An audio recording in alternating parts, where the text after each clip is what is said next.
Assalamualaikum warahmatullahi wabarakatuh. Perkenalkan, nama saya Falahian dengan NPM 1917051049 dari kelas B di mata kuliah Teori Bahasa dan Automata yang diampu oleh Pak Febiansa. Di tugas ke-14 ini saya akan membahas materi tentang Turing Machine. Langsung saja, Turing Machine adalah model matematika komputasi yang menetapkan mesin abstrak yang memanipulasi simbol pada strip pita sesuai dengan tabel aturan. Terlepas dari kesederhanaan model, mengingat algoritma komputer apapun, mesin Turing yang mampu mensimulasikan logika algoritma tersebut dapat dibangun. Mesin Turing ditemukan pada tahun 1936 oleh Alan Turing yang menyebutnya sebagai mesin otomatis. Dengan model ini, Turing mampu menjawab dua pertanyaan negatif. Apakah ada mesin yang dapat menentukan apakah mesin sembarang pada pita itu melingkar, misalnya membeku atau gagal melanjutkan komputasi tugas? Apakah ada mesin yang menentukan apakah ada mesin sewenang-wenang pada kasetnya yang pernah mencetak simbol tertentu?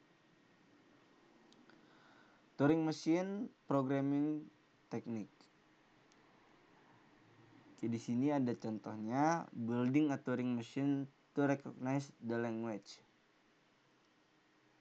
Step pertama seperti itu. Step kedua, build a similar Turing machine to recognize Y, N, O, N.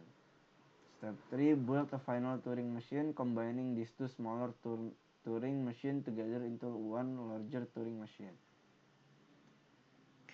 Multi-tap Turing machine. Multi-tap Turing machine adalah varian dari mesin Turing yang memanfaatkan beberapa kaset.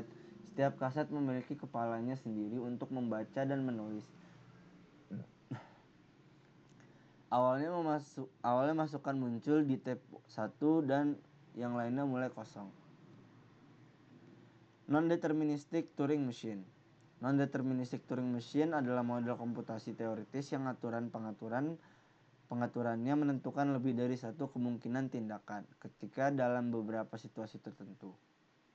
Artinya, status NTM berikutnya tidak sepenuhnya ditentukan oleh aksinya. Dalam simbol saat ini yang dilihatnya tidak seperti mesin Turing deterministik. The Church Turing Thesis. The Church Turing Thesis adalah hipotesis tentang alam dari fungsi dihitung. Ini menyatakan bahwa fungsi pada bilangan asli dapat dihitung dengan metode yang efektif jika dan hanya jika dapat dihitung oleh mesin Turing. Tesis ini dinamai ahli matematika Amerika Alonzo Church dan matematikawan Inggris Alan Turing sebelum definisi yang tepat dari fungsi yang dapat dihitung. Ahli matematika sering menggunakan istilah informal yang secara efektif dapat dihitung untuk menggambarkan fungsi yang dapat dihitung dengan metode kertas dan pensil. Undecidability. We will use Church Turing thesis. What that means is we will describe and think about algorithms just like you did in algorithm class. Because using TMs is really tedious and painful because we know that TMS sama dengan pseudocode. Undecidability. There exist language that are not Turing recognizable. So they are so not Turing decidable. And it turns out that most language are not Turing recognizable. Observe if sigma w then the set of the strings incontainable.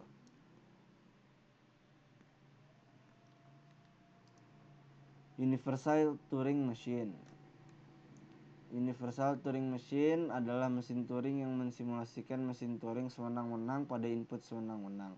Mesin universal pada dasarnya mencapai hal ini dengan membaca deskripsi mesin yang akan disimulasikan serta input ke mesin itu dari rekamannya sendiri.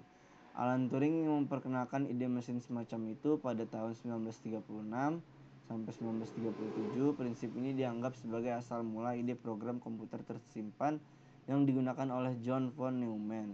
pada tahun 1946 untuk instrumen komputasi elektronik. Yang sekarang menyandang nama von Neumann adalah arsitektur von Neumann. The halting problem. Halting problem adalah masalah penentuan dari deskripsi program komputer sembarang dan masukan. Apakah program akan selesai berjalan atau terus berjalan selamanya? Alan Turing membuktikan pada tahun 1936 bahwa algoritma umum untuk memecahkan masalah terputus-putus untuk semua kemungkinan pasangan masukan program tidak ada. Undecidability of the halting problem. The halting problem adalah undecidable over Turing machine.